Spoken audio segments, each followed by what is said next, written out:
Beverly's with us in Huntsville, Alabama. Hi, Beverly. How are you?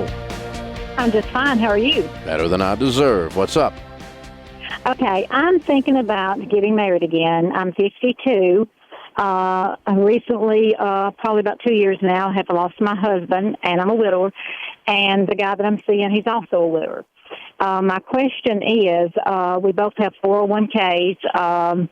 I may have about 250, and he may have about 300. And what we're trying to figure out is what we should do upon our death. Mm-hmm. And I have 3 children, grown, living on their own, and he has none. Mm-hmm.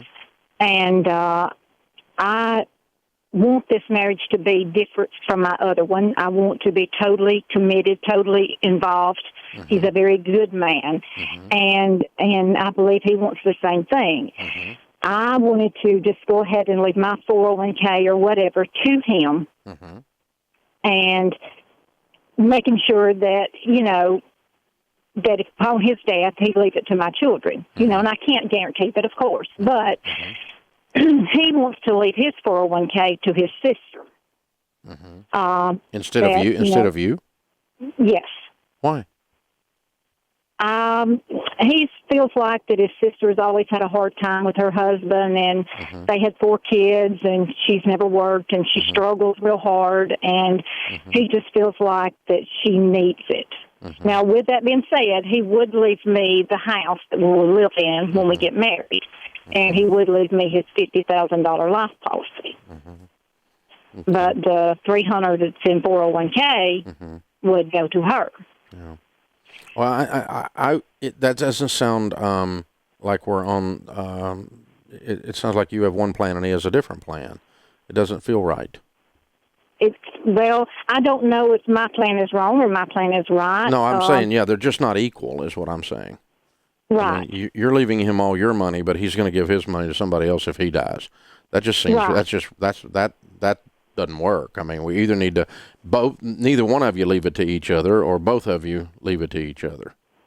Okay. That's what I would say. So you're going to have to find something in the middle here, or whatever. Maybe he just leaves her $100,000 or something. Right. And maybe you leave your kids $100,000. You could do partial beneficiaries on 401ks.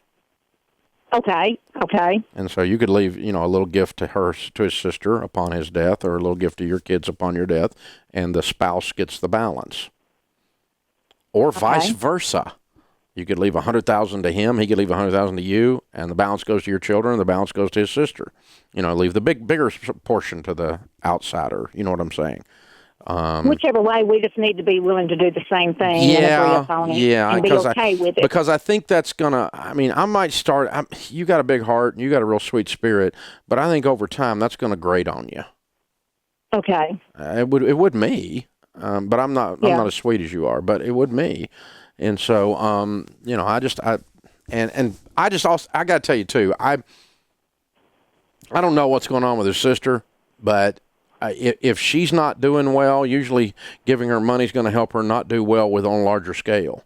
So I want to know why she hadn't done well, and, are we really helping her or not? I mean, he may have a big heart and a blind eye. Right. And I don't want to give a drunk a drink. That's starting to bother me in the back of my mind here. I don't know what's going on, but I just always question that when you do your inheritance based on someone's need. On the other side, I start wondering about that. Because, see, the way I look at this stuff is the money is not yours, the money's not his, it's God's. You're managing it for God. Is that God's plan? Is that God's best use of God's money? Right. And that's the way I start asking it. Just because they're not managing their money and they've always had a financial struggle. Because they don't manage their money. And how are we going to fix that? We're going to give them some more money to not manage. Right. That doesn't make sense, right? And that's not good stewardship. That's what I'm starting to question. And I don't know the details there, and I'm not trying to stir up a fight. But I just want I just want y'all to work through that together. And I would suggest to him that he leave her a nice, healthy gift if he wants to, but not the whole thing. And leave you the bulk of it. So something like $100, Just say, okay, her first 100,000 goes to her, everything else goes to you. Same, you do the same. First 100,000 goes to your kids. You do, and then you'll promise to leave his portion onto his sister upon your death. He can promise to leave your portion onto your kids upon his death. If you predecease each other, you can do that. You can set that out as a terms in a will. You could even do it in a trust if you wanted to, and make it even more strong. But if you trust him, he trusts you, then that's fine. Right. And you can lay all of that out. The thing is, it's just very, very valuable to have a combined process for handling money together, especially in second marriages. Okay. Because it's one thing that I was concerned with as you get older, your health. You know, Yep. You have to worry about financially. Yep. What am I going to have to go through Yep. to, take care of myself? And Yep. that's what I said. And you know, it's for better, for worse. Yeah, for better, for worse, for richer, for poorer. Unto thee all my worldly goods I pledge. That's the old-fashioned Book of Common Prayer marriage vows. Right. And something must have happened to me, he could need, Yep. that money. Yeah, and let's say you used up all your money and his money taking care of him because he got really sick. That'd be called being married. Exactly. And sister and your kids are up a creek. They're going to have to make way on their own. That you take care of each other. You can't go, I can't spend that money on his cancer treatments because my kids are supposed to get that money. No, that isn't how this works. And I guess that's what I'm holding on to is the old-fashioned and exactly. what I've never really had and what I've wanted so bad all my life. Yeah, it's called all in, right? Right. Everybody puts their chips on the table, all in.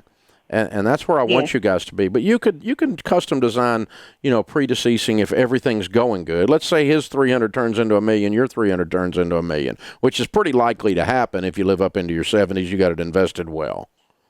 And you leave her 100 or leave your kids 100. Well, whoopee, you're both going to be okay, Well, yeah. Yeah. So that's the good way it happens. But if in the next 2 years one of you becomes deathly ill and it starts burning money like nothing, then which these hospital things do that. You and I know that even with health insurance, and then your commitment is to him, his commitment's to you, and you guys got to be real clear on that.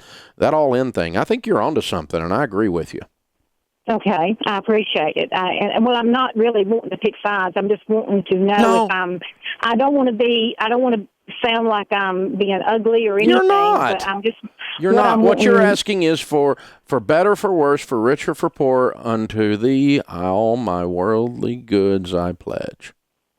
Okay. And that is a good spiritual foundation for a marriage. And when you try to do a joint venture instead of a marriage, that's when everything gets screwed up. And that's where people get into all kinds of problems. So I think you're right on track. Hey guys, thanks for watching. If you enjoyed this video, click the subscribe button to get the latest content and check out these other great clips from the show. So you have to break the cycle. You have to flip this thing on its head and make it behave. You've got to get so fired up and wired up that your broke friends think you've lost your mind.